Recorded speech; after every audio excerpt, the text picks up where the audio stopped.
Bien, solamente recuerdo que la última vez habíamos visto en el número 2 de las objeciones que el mundo tiene acerca de la doctrina del infierno. Quería yo decir dos cosas. Una, y agradezco sus comentarios post-aula, todos sus comentarios, sus preguntas, sus consejos. Gracias. Por una parte, quería decir que de ninguna manera el cielo se debe al infierno y de ninguna manera Dios estaba condicionado a obedecer a una existencia del infierno. Es todo lo contrario. El infierno es aquello donde Dios aplica su ira,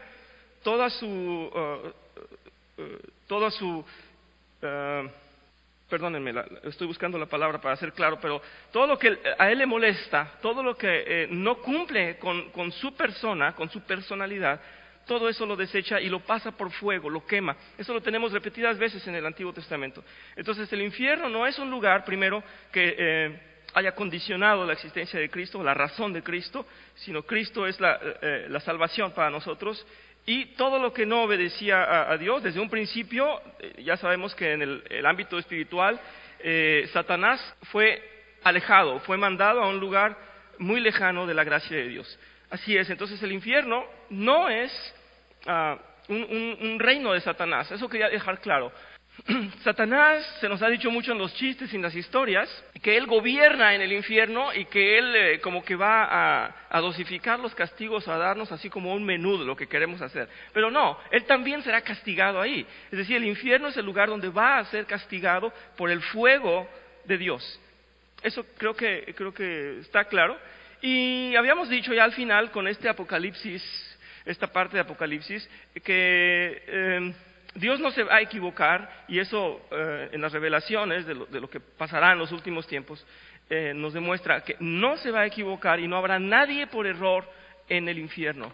Y vemos esa parte tan horrenda en donde dice aquí, en el versículo, en el 10 y 11 de Apocalipsis 16, dice, ¿verdad? El quinto ángel derramó su copa sobre el trono de la bestia y el reino de la bestia quedó sumido en la oscuridad. Y esto es terrible, dice, la gente se mordía la lengua de dolor y por causa de sus padecimientos y de sus llagas maldecían al Dios del cielo, pero no se arrepintieron de sus malas obras. Entonces nunca pensemos que hay una injusticia en Dios y que alguien está sufriendo o estará sufriendo en el infierno injustamente. Todo lo que no obedece a la santidad de Dios o a lo que Él redimió, todo será quemado en el infierno. Voy a poner esto que me gusta, esta visión de este señor C.S. Lewis, y él dice así, dice, solo hay dos tipos de personas, aquellos que dicen a Dios, hágase tu voluntad, y aquellos a quienes Dios les dirá, hágase tu voluntad. Es decir, en la rebeldía del hombre, el Señor dice que se haga entonces tu voluntad y que recibas el castigo. Esto lo estoy ligando, si queremos ver atrás, lo habíamos visto en Romanos 1, lo voy a leer, claro. Cuando lo estudiamos así de corrido, tiene más lógica lo que acabo de presentar, pero vamos a leerlo nuevamente para no dejar confusión.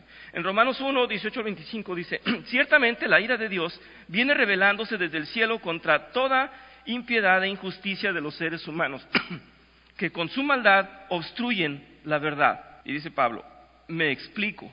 Lo que se puede conocer acerca de Dios es evidente para ellos, pues Él mismo se los ha revelado, porque desde la creación del mundo, las cualidades invisibles de Dios, es decir, su eterno poder y su naturaleza divina, se perciben claramente a través de lo que Él creó, de modo que no tienen excusa.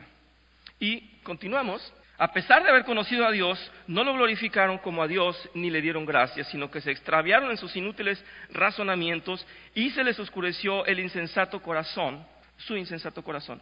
Aunque afirmaban ser sabios, se volvieron necios y cambiaron la gloria de Dios inmortal por imágenes que eran réplicas del hombre mortal, de las aves, los cuadrúpedos y los reptiles. En fin, podría yo seguir leyendo acerca de la desobediencia que está causando la ira de Dios, que es lo que está diciendo al principio en Romanos 1:18. Está diciendo, la ira de Dios será, entonces, voy a leer el 24 para que tenga un poco de más acento. Dice, por eso Dios los entregó a los malos deseos de sus corazones, que conducen a la impureza sexual, de modo que degradaron sus cuerpos los unos con los otros, etcétera. Lo que quería decir es que Dios los abandona, dice aquí, Dios los entregó a sus caprichos, a sus deseos, a sus perversiones. Por eso es que este escritor, pensador, dice así, ¿verdad? Dice, habrá quienes digamos, Señor, hágase tu voluntad, y aquellos a quienes Dios le diga, entonces que se haga tu voluntad. Si estás en rebeldía, lo que quieres es quemarte. Y acabamos de ver en Apocalipsis que aún estando quemándose, maldecían a Dios. Eso para que nadie pueda decir, es que tal vez Dios se equivoca y tal vez Dios es injusto. Y fulano tal vez, tal vez no mostró que era cristiano, tal vez, pero era tan bueno y no merecía estar en el infierno. Esto es solamente confirmándonos que no hay error en la justicia de Dios. No sé si se transmite claramente el mensaje. Vamos al punto 3, por favor. Y dice, el castigo del infierno es injusto, es lo que dice la gente. No debería ser un castigo eterno. Esto lo vimos también en donde decíamos que a la Biblia al principio nos decía ojo por ojo, diente por diente, pero ya vimos que no somos nosotros los que vamos a determinar el tiempo del castigo. Estamos hablando de un Dios que no comprendemos su reino, ni su naturaleza, ni su visión, porque Él es eterno, Él es absoluto, y no comprendemos nada que sea absoluto. Y Él es eterno, puro, absoluto en todo, bueno y justo. Y el castigo será entonces eterno. Y yo había puesto esta frase para que comprendamos un poquito más tal vez esto. Dios garantiza la gloria eterna y la paz en su reino, poniendo fuera de ahí al mal por toda la eternidad. ¿Recuerdan en Apocalipsis cómo dice, los perros estarán afuera? Está hablando, voy a cuidar mi reino y va a estar separado totalmente del infierno. ¿Por cuánto tiempo va a estar el infierno ahí? Por toda la eternidad. Porque Él está garantizando esa gloria en su cielo, esa pureza en su reino. Gracias, Chuy. ¿Sí? Gracias. Sí, y de hecho es la respuesta al por qué necesitamos que Dios castigue realmente, o por qué Él dice que va a castigar. Si no castigara, no sería en realidad eficiente, no sería justo. Y respecto a lo que dices de sus dos pilares, había un teólogo que decía que Dios nos tiene con su diestra sostenidos y nos mantiene ahí, pero con la otra está frenando el pecado y lo está sujetando. Entonces nos tiene en su gloria, nos tiene protegidos y ahí en su reino, y con la otra mano está haciendo su justicia de no dejarlos pasar eternamente. Gracias, Manuel. ¿Perdón? Soberanía, se llama soberanía, de ante todo, ante el bien, el mal, los castigados, Muy bien, gracias, como que estaba yo presintiendo tu mano levantar, gracias. Gracias, es justo y me gustaría que participaran más. Vamos al punto número 4 porque esto nos va todavía a llevar más congruencia a lo que estamos diciendo. Dice, muchos piensan que no ha de ser tan difícil morar en el infierno y que existe la manera de que los condenados salgan del infierno temporal o definitivamente. Esto es en el mundo, nosotros no debemos pensar esto. El mundo, ya sabemos que la Iglesia Católica insistió en eso.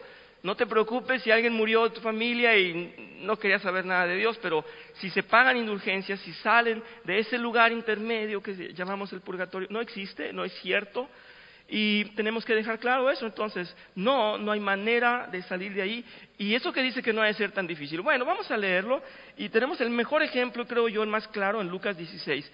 Pero vamos a leer esto que escribí para ustedes. Dice, el Señor Jesús personalmente nos dio una descripción del infierno en sus varias alusiones, pero en una de ellas es bastante claro, dejándonos ver características del infierno que los hombres necios no quieren creer. En este pasaje del Evangelio de Lucas lo tenemos claro. Y voy a presentar Lucas, nos vamos a tomar un poco de tiempo, pero es necesario. Dice, la historia esta del rico y Lázaro. Había una vez un hombre rico que vestía lujosamente y daba espléndidos banquetes todos los días. A la puerta de su casa se tendía un mendigo llamado Lázaro, que estaba cubierto de llagas y que hubiera querido llenarse el estómago con lo que caía de la mesa del rico. Hasta los perros se acercaban y le lamían las llagas. Resulta que murió el mendigo y los ángeles se lo llevaron para que estuviera al lado de Abraham. Este es el seno de Abraham, en la cobertura de Abraham, vamos a explicarlo eso después. También murió el rico y lo sepultaron. En el infierno, en medio de sus tormentos, el rico levantó los ojos y vio de lejos, vean esto, vio de lejos a Abraham y a Lázaro junto a él. Así que alzó la voz y lo llamó, Padre Abraham, ten compasión de mí y manda a Lázaro, que moje la punta del dedo en agua y me refresque la lengua, porque estoy sufriendo mucho en este fuego. Pero Abraham le contestó: hijo, recuerda que durante tu vida te fue muy bien, mientras que a Lázaro le fue muy mal. Pero ahora a él le toca recibir consuelo aquí y a ti sufrir terriblemente. En el 26 dice: además de eso, hay un gran abismo entre nosotros y ustedes, de modo que los que quieren pasar de aquí para allá no pueden, ni tampoco pueden los de allá para acá. Él respondió: entonces te ruego, Padre, que mandes a Lázaro a la casa de mi padre, para que advierta a mis 5 hermanos y no vengan ellos también a este lugar de tormento. Pero Abraham le contestó: ya tienen a Moisés y a los profetas, que les hagan caso a ellos. No les harán caso, padre Abraham, replicó el rico.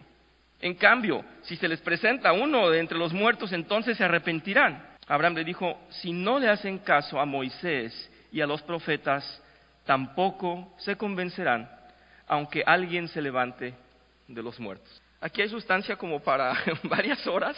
Voy a tratar de ser ligero, práctico. A mí se me da muy difícil eso, pero voy a tratar de ser lo más corto posible, austero. Voy a leer primero lo que hemos escrito y después hago más comentarios. Dice: podemos apreciar con una enseñanza en este pasaje, ya que contiene mucha enseñanza, ya que contiene elementos muy específicos.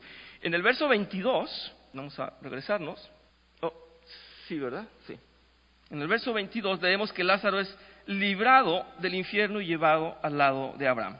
Esto tiene una connotación muy importante. Estamos diciendo que a Abraham se le dio la promesa de salvación, y todos los que morían y merecían esa promesa según la justicia de Dios, no iban al infierno, o nunca han ido al infierno, sino que están protegidos bajo la promesa que le dio a Abraham, bajo su regazo, bajo su seno, cerca de él. Los tiene aparte y nos está explicando que está muy lejos del infierno, que hay un abismo y que no pueden pasar.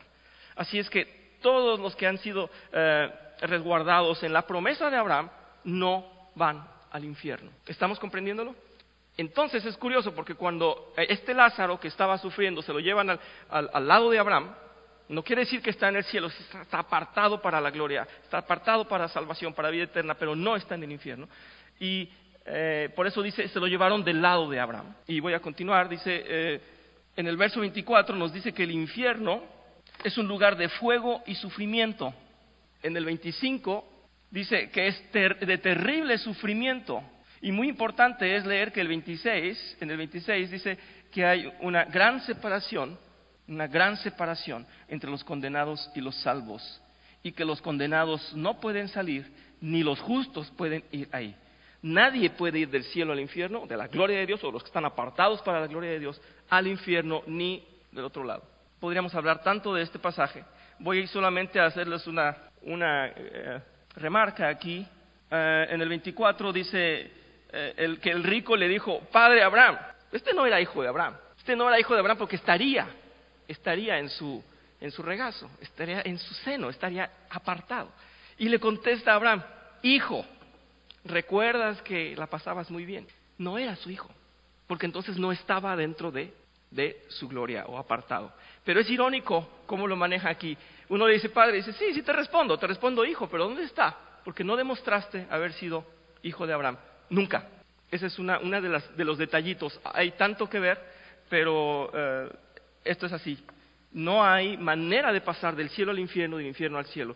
Y la otra que es muy, muy importante, cuando el rico que está ahí sufriendo en el infierno le dice: pero entonces envía a alguien, y le contesta Abraham, dice: no, porque no creyeron a Moisés y a los profetas. Sabemos que Moisés representa ¿qué? Representa la ley de Dios. Y los profetas, la voz de Dios, el anuncio de Dios. De alguna manera ambos son la voz de Dios.